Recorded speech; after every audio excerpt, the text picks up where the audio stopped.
So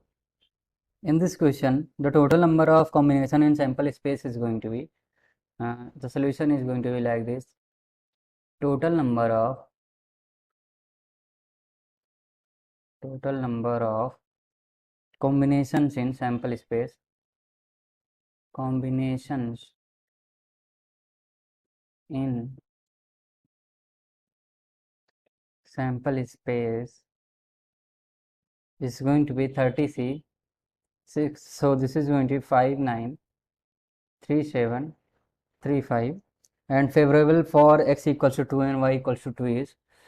so favorable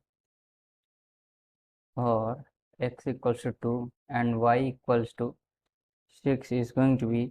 8c3 multiplied with 10c